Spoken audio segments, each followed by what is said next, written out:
I had John Salley on my show recently, and he said that black people are socialized not to trust other blacks.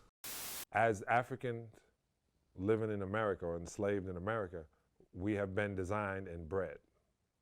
So we've been designed and bred, true story. You had it on this show with John Amos, but of course, the strongest, with the strongest, and you just like they did horses. It's like, that was it. We get it.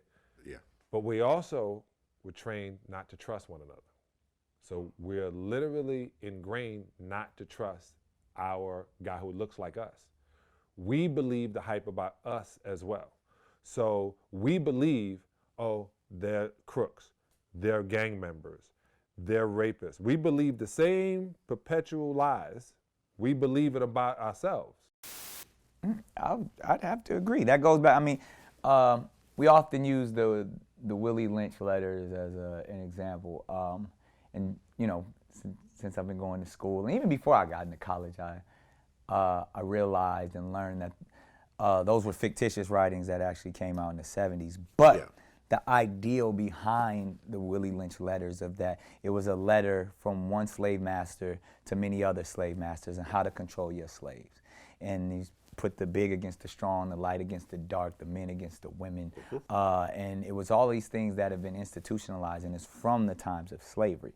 And even a lot of people don't even know that, 3% of the slave trade is America. Most of the slaves went to Caribbean. Into South America, to Brazil and down there. That's where most of the slave trade went towards. But even when you go, and I've been down there, it's a different kind of reverence for each other. It's something that happened in the United States that we put this self-hatred and competition on one another that, and again, I don't even just say it's all about black people. There's just this competition, this crab in the barrel mentality for all. Again, it's that classism that no one wants to be on the bottom, and I'm better than you if you are on the bottom. And from that, that's where that socialization comes from. That's where those ideas of, oh, I gotta make it out the hood, opposed to making the hood, instead of building my people up. And we tried it a couple of times, and then, the white man come in and snatch it away. Like from Black Wall Street to, there was many times where we would start communities, and not only just on Black Wall Street in Oklahoma, but many other places in South Carolina burned down, Florida burned down. Every time, from, I believe it was, the 1880s to the early 1900s, we would start our own communities, and they would just magically burn down. And from that, I think that's where it started. It started with like, look, shit, we got to get out, and we gotta placate and kind of soft shoe to the superior, to the white man, and almost this snitch mentality of like, yo, if I can get master to fuck with me, one, I feel better about myself, and then two, it's either you or me type of mentality. I'm gonna make it and you not gonna make it. And if I'm gonna do whatever I gotta do so me and my family are good, and fuck you and your family. And once that was created, they could divide all over. Yeah, I get accused of this. People feel that VladTV only made it because I'm white.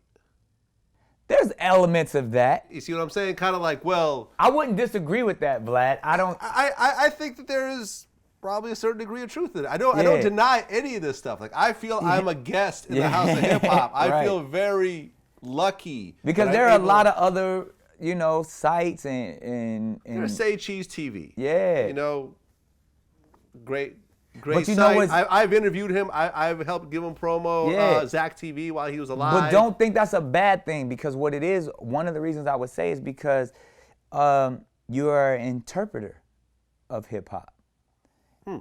I try to be a historian. That's one of my goals. But you're a historian as well as a great interpreter, because for the masses, they might not understand a Say Cheese. They may not understand, some of these other, because we're so in depth in our culture that when we speak and how we move, the masses is lost, and we're speaking in the code in which we speak, to where even in your tone, even in how the questions you pose. It's it's easy to digest for the masses. Right, because a lot of people say, well, a black man would never ask another black man a question like that. And I'm like, I get it. But to a white person who loves hip hop, who loves these artists, who hears these stories that they tell, I try to translate, like you said, these stories like, okay, this is what it's like to grow up in this type of environment. This is what a gang is like, because you probably have never experienced this before. And you do a fine job, man. I do the best job I can. And it's unfortunate that some people